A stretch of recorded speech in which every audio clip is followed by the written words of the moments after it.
A recompensa da honra, com John Bevere. Capítulo 15. A honra no lar.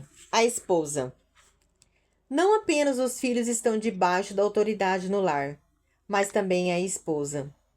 Em um capítulo anterior, falamos sobre a importância da esposa honrar seu marido. Mais uma vez, assim como acontece com os filhos, o inverso também é verdadeiro. Honre sua esposa. Pedro disse: Marido, vós igualmente vivei a vida comum do lar, com discernimento e tendo consideração para com a vossa mulher, como a parte mais frágil. Pedro declara especificamente que as esposas devem ser honradas. Alguns homens interpretam este versículo como a mulher estando abaixo do marido, no que diz respeito às coisas espirituais. Na verdade, é a parte mais frágil. Não significa que a esposa está abaixo de você. Significa que ela não pode levantar pesos na mesma medida que você. A força física da mulher comum é inferior à do homem. A Amplified Bible registra este versículo, honrando a mulher como mais fraca. Veja as palavras de Pedro na versão nova. Do mesmo modo, vocês, maridos, devem honrar suas esposas. Tratem-nas com compreensão enquanto vivem juntos. Elas podem ser mais fracas do que vocês, mas são suas parceiras em condição de igualdade no dom de Deus, que é a vida eterna. Se vocês não as tratem como devem, suas orações não serão atendidas. ênfase do autor. Somos parceiros em igualdade, co-herdeiros na herança da graça. No entanto, na parte final deste versículo, vemos uma declaração surpreendente e notável que tem a ver com a oração atendida. Se o marido desonra sua esposa, suas orações não serão ouvidas. Uau! Isso é sério. Essa seria uma vida miserável para qualquer pessoa. Pense nisso, a sala do trono não ouvirá suas orações. Suas palavras nem mesmo atingirão os ouvidos de Deus, se você desonrar sua esposa. Isso é o suficiente para chamar toda a minha atenção. Isso requer uma reflexão considerável da nossa parte como maridos. A boa notícia é que o oposto também é verdade. Se você honrar sua esposa, você terá confiança quando estiver em oração diante do Senhor. Quero parar um instante e falar diretamente a vocês, maridos. Vocês tratam suas esposas como preciosas? Vocês ouvem suas palavras ou as evitam, pensando consigo mesmo: ah, ela é apenas uma fêmea emocional. Eu aprendi esta lição de uma forma difícil. No início do nosso casamento, eu desprezava os conselhos da minha esposa. Entretanto, com o tempo percebi que ela frequentemente dizia coisas, por fim, viriam a provar ser a sabedoria de Deus. E eu me via como sendo o mais espiritual. Ah, eu estava errado. Depois que Lisa provou com precisão que estava certa em diversas ocasiões, relacionada a várias áreas, levei este assunto a Deus em oração. Protestei. Deus, eu oro às vezes, durante 2 horas por dia. Ela ora talvez por 10 ou 20 minutos. Muitas vezes suas orações são feitas no chuveiro. E eu também estava errado a este respeito. Minha esposa vive uma vida de oração e tem comunhão regularmente com Deus em seu dia a dia, algo que aprendi a fazer mais tarde. Continuei. Por que ela está certa com tanta frequência com relação a questões importantes e eu estou errado? A resposta do Senhor foi imediata. Filho, desenhe um círculo em um pedaço de papel. E eu o fiz. Agora marque com um X todo o interior do círculo. Fiz isso também. Ele prosseguiu. Agora desenhe uma linha bem no meio do círculo, criando assim 2 metades. Você perceberá que aproximadamente 50% dos X estão em uma metade do círculo. e o restante está na outra metade. Concordei. Então o Senhor disse o X. Representam a minha sabedoria e conselhos e informações que você precisa para tomar decisões sábias. O círculo é mas está dividido em duas metades. Você é uma metade e Lisa é a outra. Vocês são uma só carne, representando o círculo completo, embora ainda sejam indivíduos, representados por cada metade do círculo. Mas o círculo está completo se você olhar apenas para a sua metade. Ele prosseguiu. Você perceberá que a metade da sabedoria do conselho encontra-se do lado de Lisa e a outra metade encontra-se do seu lado. Você tem tomado todas as suas decisões de família com base na metade da informação que precisa de mim. Apenas as que estão do seu lado. Você não tem observado as minhas informações que estão do lado dela. Eu lhe darei informações necessárias e darei a ela informações necessárias como um líder sábio. Você deve aprender a extrair de Lisa aquilo que eu mostro a ela e discutirem o assunto juntos antes de tomar uma decisão final como líder da casa. Aquele encontro com Deus mudou totalmente a minha vida de casado. Compreendi então que quando eu era um homem solteiro, eu era um círculo completo. E agora, como homem casado, sendo uma só carne com minha esposa, eu não podia mais viver como vivia como era solteiro. O vaso mais frágil. Veja novamente as palavras de Pedro. Marido, vós igualmente vivei a vida comum do lar, com discernimento e tendo consideração para com a vossa mulher, como a parte mais frágil. Tratai com dignidade, porque sois juntamente herdeiros da mesma graça de vida, para que não se interrompam as vossas orações. Devemos viver com as nossas esposas com entendimento. A palavra de Deus a mim em oração, que acabo de compartilhar, deu-me entendimento necessário para viver com êxito com minha esposa. Há tanto discernimento que você ainda precisa adquirir com a palavra de Deus sobre como viver com êxito em seu casamento.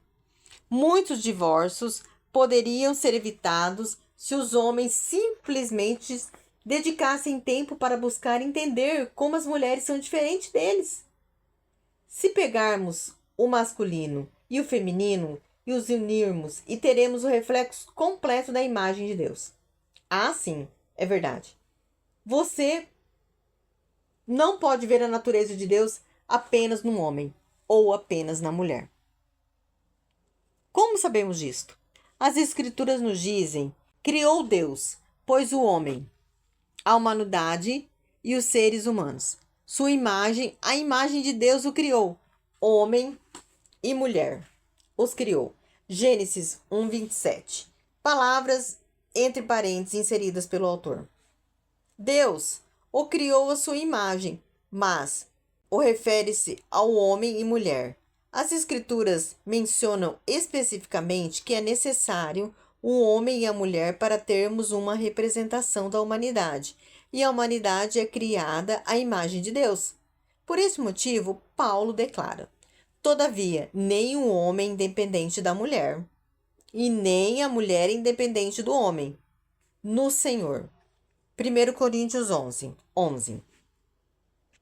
Voltando às palavras de Pedro, vemos que ele diz que o homem deve honrar sua esposa de duas maneiras. Primeiramente, como a parte mais frágil. E, em segundo lugar, como co-herdeira da graça da vida. Vamos tratar brevemente do primeiro aspecto. Devemos honrar nossas esposas como a parte mais frágil. Isso quer dizer que devemos tratá-la como damas. Os homens são fortes e devemos usar a nossa força para proteger nossas esposas. Essa instrução também se aplicaria às coisas simples, como abrir as portas para elas, puxar a cadeira no restaurante antes que elas sentem, protegê-las de pessoas rudes e daí por diante. Uma vez que o marido é a cabeça do lar, devemos dar preferência às nossas esposas. Isso significa Se você só tem um dinheiro suficiente para comprar uma roupa nova para uma ocasião especial, demonstre que você a valorize, insistindo para que ela compre uma roupa nova para ela, e não para si mesmo. Ao escolher um local para passar as férias, se ela quiser ir para um lugar e você para o outro, opte pela escolha dela. No reino, liderar é servir e não dominar. Como marido, o único momento em que suas decisões devem se impor ao desejo de sua esposa é quando você estiver certo de que aquela é a melhor opção para ela, para sua família e para o reino de Deus. Do contrário, prefira sempre os desejos dela do que os seus. Esta foi uma das razões pelos quais você foi colocado como líder sobre ela, para dar a sua vida por ela. Isso é honrar sua esposa e você será abençoado e recompensado. As suas orações não serão impedidas. Coerdeiras. De acordo com Pedro, o outro motivo específico pelo qual devemos honrar nossas esposas é porque elas são coerdeiras da graça da vida. Isso significa que elas são iguais em sua posição diante de Deus. Você não goza de qualquer vantagem perante Deus por ser homem.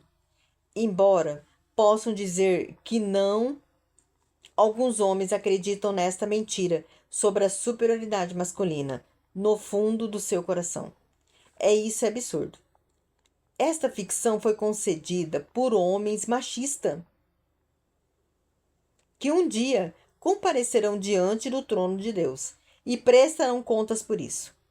Tornou-se óbvio para mim que quase 20 anos de ministério itinerante, juntamente com o estudo das Escrituras, que o favor de Deus é retido naquelas famílias ou igrejas que veem a mulher como espiritualmente inferior ao homem. Na verdade, encontraremos opressão espiritual, preso e cativeiro nesses lugares. Precisamos fazer algumas perguntas a nós mesmos. Em algumas igrejas, por que as mulheres não são incluídas na equipe de liderança? Por que não é permitido às mulheres ministrarem no domingo pela manhã? Por que as mulheres não são incluídas nas equipes pastorais de algumas igrejas? Por que em liderança temos somente a voz dos pais, em lugar da voz de mães? Uma igreja sem a voz da mãe não é diferente de uma família sem uma mãe, tendo somente o pai para criar os filhos. É possível, mas uma influência muito significativa está faltando, e os filhos sofrem. Em famílias onde as mães morreram tragicamente ou partiram, Deus dá graça ao homem para criar filhos saudáveis. Entretanto, quando as igrejas evitarem a voz das mães, há falta de graça, pois a igreja evitou a sabedoria de Deus. É possível que você proteste, mas a Bíblia diz que o líder deve ser esposo de uma só mulher. Vamos abordar o que Paulo escreveu. O bispo deve ser um homem que ninguém possa culpar de nada. Deve ter somente uma esposa. 1 Timóteo 3:2. Essa declaração realmente é específica quando ao gênero e não neutra. Um líder deve ter apenas uma esposa. No entanto, devemos pensar bem no que está sendo dito à luz de todas as Escrituras. Paulo está escrevendo a pessoas que estavam acostumadas a ler as Escrituras do Antigo Testamento. No Antigo Testamento, você encontrará muitos casos de homens que têm mais de uma esposa. Abraão, o rei Davi, Salomão, Jacó, Eucana, o marido de Ana e Penina. E isto só para mencionar alguns. No entanto, você não encontrará um único incidente no Antigo Testamento onde uma mulher tinha mais de um marido. Não era comum e nem mesmo permitido, pois era contrário à lei. Então, por que Paulo escreveria que a mulher deve ter apenas um marido para ser líder da igreja? Não seria necessário. você pode achar que eu estou exagerando. No entanto, se não tivermos de forma restrita a esta palavra, então teríamos de excluir os homens solteiros das posições de liderança na igreja, porque eles também não são maridos de uma só mulher. Se este fosse o caso, Paulo teria excluído a si mesmo da posição de líder da igreja, que é ridículo. Alguns de nós temos tido uma visão muito limitada nesta área. Não se trata do gênero, trata-se do chamado do dom de Deus na vida de uma pessoa. Os homens que desencorajaram suas esposas ou as mulheres da sua igreja de ministrarem nas áreas do seu chamado fecharam enormemente a janela dos céus sobre seus lares e ministérios. Sim, podem haver áreas de bênção, mas a bênção completa do céu estará em falta. O corpo de Cristo tem sido aleijado devido à desonra demonstrada para com as mulheres. Entretanto, as boas notícias é esta: as coisas não vão permanecer assim. Pois o profeta Joel e o apóstolo Pedro, ambos previram pelo Espírito de Deus a restauração das mulheres ao ministério nos últimos dias da igreja. Estes homens declararam: é isso que vou fazer nos últimos dias, diz Deus. Derramarei o meu espírito sobre todas as pessoas. Os filhos e as filhas de vocês anunciarão a minha mensagem. Os moços terão visões e os velhos sonharão. Sim, eu derramarei o meu espírito sobre os meus servos e as minhas servas. E naqueles dias eles também anunciarão a minha mensagem. Atos 2, 17 e 18. Observe que tanto os homens quanto as mulheres proclamarão a palavra de Deus. Isso também é profetizado pelo salmista. O Senhor deu a palavra, grande é a falange das mensageiras das boas novas. Salmo 68:11. Quem especificamente são aqueles que proclamam a palavra de Deus? Precisamos recorrer às outras versões para encontrar a resposta. O Senhor dá a palavra de poder. As mulheres que levam e publicam as novas são um grande exército. Salmo 68:11. Não é nós, homens e mulheres, que o salmista está focado, mas especificamente nas mulheres. Deixe-me compartilhar com você outras versões. O Senhor deu uma ordem e muitas mulheres levarão esta notícia. E, novamente, o Senhor anuncia vitória e multidões de mulheres proclamarão as felizes notícias. As mulheres devem proclamar a palavra de Deus, e não somente as mulheres, mas também os homens. Vemos esta verdade confirmada em Jesus. Não é interessante que a primeira evangelista tinha sido Maria Madalena? O próprio Jesus foi quem a enviou. Lemos. Recomendou-lhe Jesus: não me detenhas, porque ainda não subi para o meu Pai, mas vai ter com os meus irmãos, e dize-lhes: subo para o meu Pai, o vosso Pai, para o meu Deus, o vosso Deus. Então saiu Maria Madalena, anunciando aos discípulos: vi o Senhor. E contava que ele lhe dissera estas coisas. João 20, 17 e 18. Vamos nos aprofundar um pouco mais. Se formos até o Evangelho de Lucas, descobriremos que Maria era palestrante líder.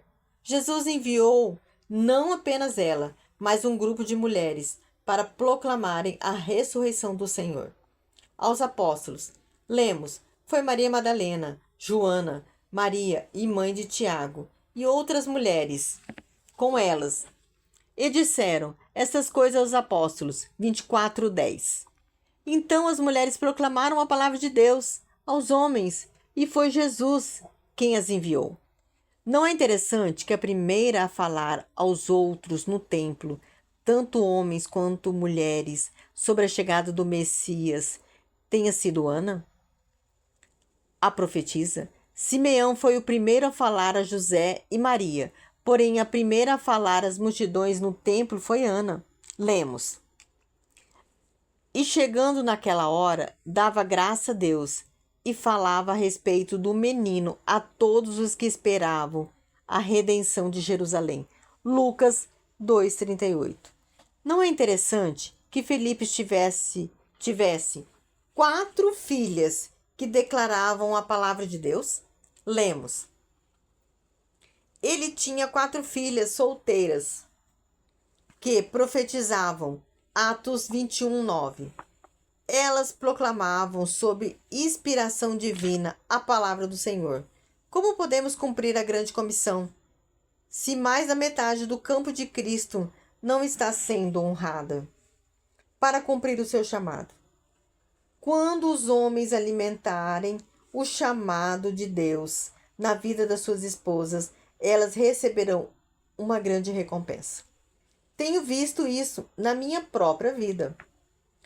Nota, existem 2 passagens no Novo Testamento que superficialmente parecem contradizer o que eu escrevi. Mais uma vez, essas passagens das Escrituras precisam ser estudadas para que saibamos qual a intenção do que foi escrito. E o propósito deste livro não é aprofundar este tema. Entretanto, existem recursos excelentes escritos por líderes de renome que estudam estes versículos profundamente, entre eles o livro Why Not Women? Por que não as mulheres? De Lauren Cunningham e David Joel. Minha esposa.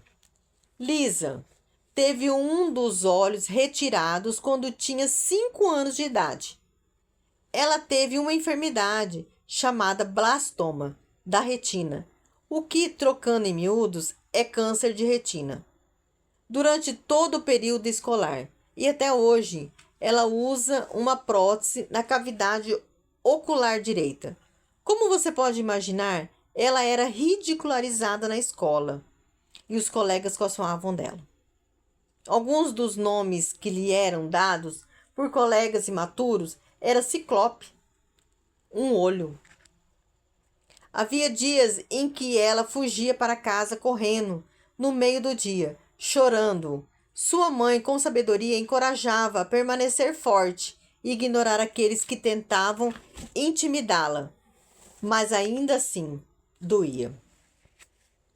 No 2º grau, Lisa descobriu 2 matérias necessárias para sua formação, que a aterrorizavam e que constituíam um desafio acima de qualquer outro.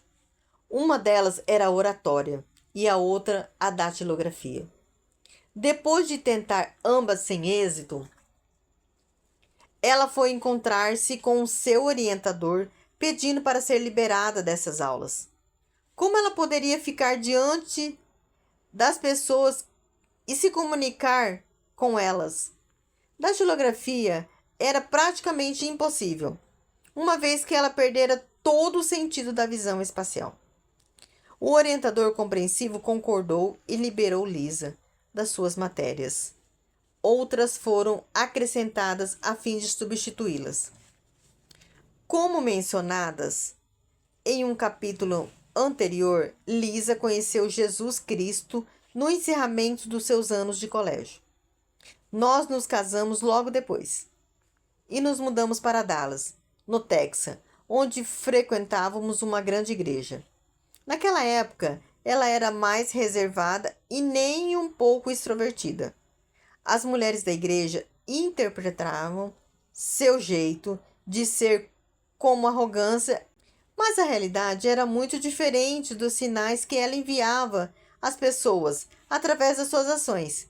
Ela ainda carregava muitos dos temores desenvolvidos pelo trauma de ter tido dos olhos retirados e por ter sido ridicularizada. Por isso, ao longo dos seus anos de colégio. No início do nosso casamento, precisávamos de 2 rendas. Então, Lisa empregou-se em uma firma de marketing direto de produtos para pele e maquiagem. Assisti a uma das suas aulas e descobri que minha esposa tinha um dom nessa área e bom conhecimento dos produtos. Mas Lisa sentia-se intimidada. Ela tinha medo de falar às pessoas sobre os produtos. Por isso, tive que dar início aos contatos e às apresentações por ela. Um ano depois, ao entrarmos em uma grande e luxuosa loja de departamento em Dallas, comentei: Lisa, você precisa se candidatar a um cargo na área de cosméticos. Você é melhor do que todas aquelas mulheres que vendem e aplicam maquiagem. Ela argumentou que eu estava errado, mas estava agendada para trabalhar no shopping. Naquela semana, em uma outra loja perto daquela, e todas as vezes que ela entrava ali, minhas palavras ecoavam em seus ouvidos. Então, secretamente, ela candidatou-se ao cargo e, para sua surpresa, acabou conseguindo um emprego. Ela foi contratada como representante da Elizabeth Arden. A vendedora anterior tinha de se esforçar muito em seu trabalho. Lisa chegou e vendeu praticamente todo o estoque em poucas semanas. Um dia, ela se virou e, ao ouvir o barulho de uma mala se fechando em seu balcão, era um dos executivos da empresa. Ele disse: Vamos almoçar, Lisa. Você não vai ficar mais aqui.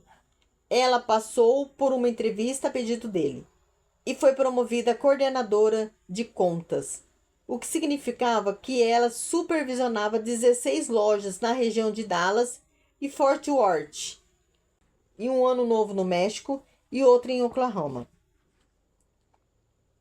Em menos de 2 anos, ela foi novamente promovida a representante promocional da empresa. E foi lhe dado um território de 8 estados. Ela recebeu um grande aumento de salário, juntamente com ótimos benefícios, que incluíam um carro da companhia novo em folha, um Ford Thunderbird. Adivinhe, quem andou com ela no carro? Até eu dirigi às vezes. E quem também foi beneficiado com o aumento de salário dela? Eu mesmo. Isso se chama recompensa da honra. 2 anos depois, nós nos mudamos para a Flórida, onde ocupei o cargo de pastor de jovens em uma igreja muito grande. Depois de alguns meses, eu disse aos nossos jovens que Lisa estaria ministrando a eles em meu lugar na semana seguinte. Eu podia ver como o Senhor havia abençoado Lisa com todos os seus dons, e que ela podia ser comunicar e ensinar bem em casa. E sabia que ela poderia fazer o mesmo diante do grupo de pessoas. É desnecessário dizer que o meu comunicado encontrou uma resistência considerável. Não entre os jovens, mas por parte de Lisa. Ela protestou durante a semana inteira. Você não pode me obrigar a fazer isso. Não posso falar aos jovens. Não tenho nada a dizer. Eu simplesmente garanti a ela que sim, que ela poderia e que Deus a ajudaria a fazê-lo. Eu vi o dom nela e não queria que ele ficasse adormecido. Ela falou na semana seguinte e fez um trabalho incrível. Os jovens ficaram muito entusiasmados ao ouvirem Lisa. Fiz isso mais algumas vezes nos meses que se seguiram. Em cada uma dessas ocasiões encontrava a mesma resistência. Todas as vezes ela argumentava: já preguei tudo o que eu sei para eles. Eu ria e dizia: eu faço o mesmo toda semana e que tenho que depender de Deus uma semana após a outra. Isso não parecia consolá-la muito. No entanto, cada vez que ela falava, a experiência era cada vez mais enriquecedora e os jovens a amavam.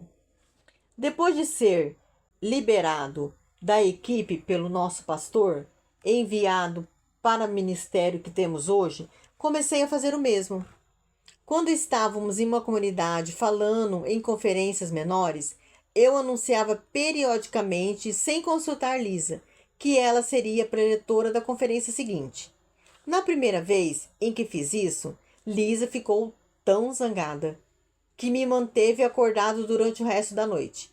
Não posso acreditar que você me ofereceu para assumir a sua conferência. Este não é o seu grupo de jovens, mas uma conferência em uma outra cidade.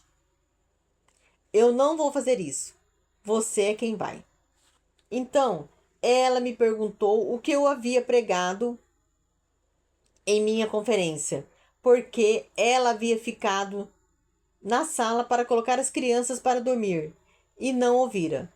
Quando eu disse a ela, ela enlouqueceu. Você pregou a minha única mensagem no culto dessa noite. Então, o que eu vou falar amanhã de manhã? Eu disse simplesmente, querida, há muitas coisas que Deus ensinou a você e essas pessoas precisam ouvi-las. Ela continuou discutindo até 3 horas da manhã. Finalmente, simplesmente comecei a rir e disse, querida, você vai falar às 9 horas. Faltam apenas 6 horas. É melhor você dormir um pouco. Como era de se esperar, na manhã seguinte, Lisa surpreendeu a todos. Sua mensagem foi surpreendente e as pessoas a receberam de uma forma maravilhosa. Continuei fazendo o mesmo em várias cidades e ela continuava a ministrar cada vez mais poderosamente. Agora, deixe-me dizer algo. Isso não significa que foi fácil para ela. Na primeira vez que ela falou a uma plateia mista de jovens em idade escolar e profissional, uma pequena parte dos homens presentes levantou-se ruidosamente e saiu, recusando-se a ouvir uma mulher ensinar. Entenda bem, naquele instante, Lisa quis sair e juntar-se a eles. Ela jamais havia tido o desejo de se colocar na frente dos outros. Ela o fez em obediência a Deus. O mesmo com uma escrita. Fiz o mesmo com a escrita. Eu havia escrito 3 livros e Lisa me ajudava com o processo da edição. Eu reconhecia que ela era uma escritora de talentos. Meu terceiro livro, A Isca de Satanás, tornou-se um best-seller nacional. Dirigiu-me ao editor e comentei. Minha esposa tem uma mensagem sobre como Deus a libertou de medo e do controle em algumas áreas da sua vida. Você deveria conversar com Lisa a respeito de um livro, mas não através de mim. Fale diretamente a ela. Algumas semanas mais tarde, o editor foi à minha casa. Mas o que Lisa não sabia era que ele não havia ido até lá para falar comigo, mas sim para falar com ela. Ela olhou para mim como se dissesse: o que está acontecendo aqui? Ele marcou uma reunião para que a equipe dele pudesse ouvir Lisa compartilhar o que havia em seu coração. Depois de alguns instantes, ele declarou: seu marido acredita que você tem uma mensagem muito importante e que precisa ser colocada na forma escrita. Agora, depois de ouvi-la, sinto o mesmo. A partir desse dia, Lisa escreveu 6 livros, 5 dos quais foram best-seller. Através da influência dos seus livros, ela tocou vidas em todo o mundo. Hoje, ela se apresenta diante de dezenas de milhares de pessoas a cada ano e apresenta comigo o nosso programa de televisão, que atinge mais de 200 nações. Pense nisso. Essa é uma mulher que optou por ser liberada das aulas de oratória e datilografia. O que ela faz agora regularmente? Fala a milhares de pessoas em uma plataforma pela televisão e por outros meios e digita livros. E como ela faz isso? Ela encarou o seu medo pelo poder da graça de Deus, por causa da persuasão do seu marido, que reconheceu e honrou o dom de Deus em sua filha.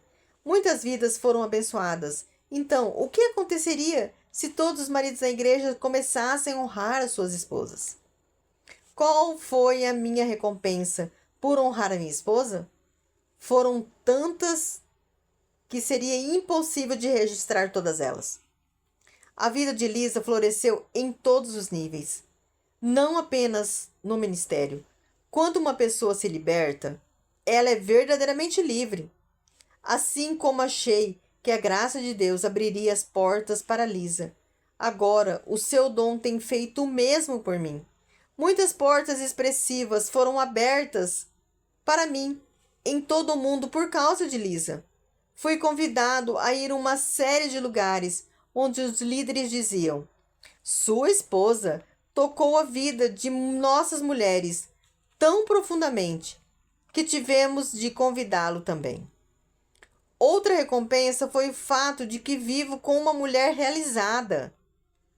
Quando alguém não está vivendo dentro do chamado de Deus para a sua vida, esse alguém carrega um peso no coração, por não estar expressando aquilo que Deus o criou para fazer. Ficam sobrecarregadas e sentem-se pesadas. No entanto, quando você está no centro da vontade de Deus, Jesus diz que seu fardo é leve. Ver Mateus 11, 28, 30. Há alegria em trabalharmos para Ele, muito embora os ataques sejam maiores e mais frequentes. E mais fácil andar no plano de Deus. Minha mulher tem sido muito mais feliz e entusiasmada com uma filha de Deus, esposa, mãe e ministra do Evangelho.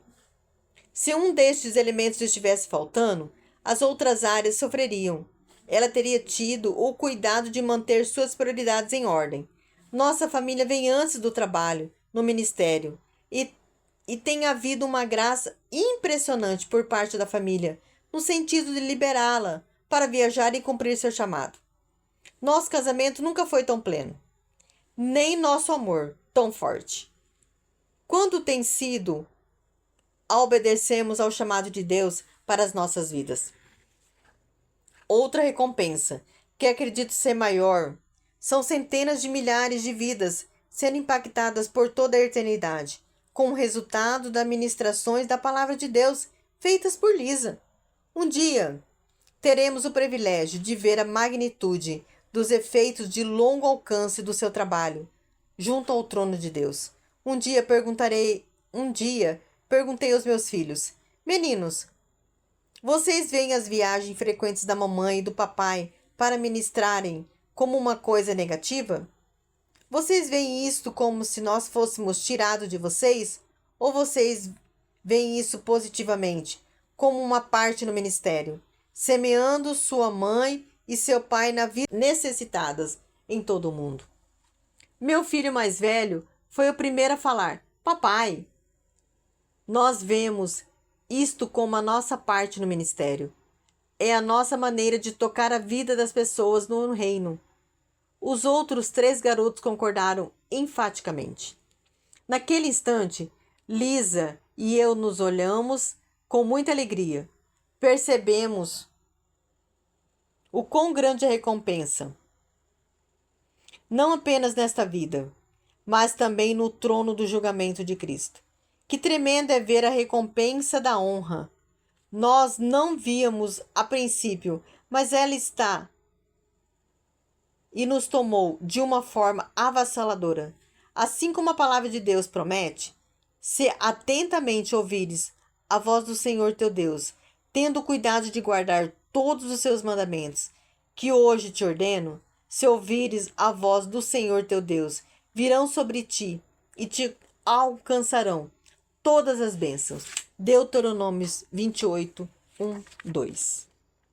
Não honramos apenas para ter uma recompensa. Honramos porque este é o coração de Deus e o nosso prazer. Entretanto, a recompensa é mais certa do que a semente que traz a luz ao seu fruto. Recompensas se seguem à verdadeira honra. Portanto, maridos, não demorem. Honrem suas esposas e façam disto um modo de vida.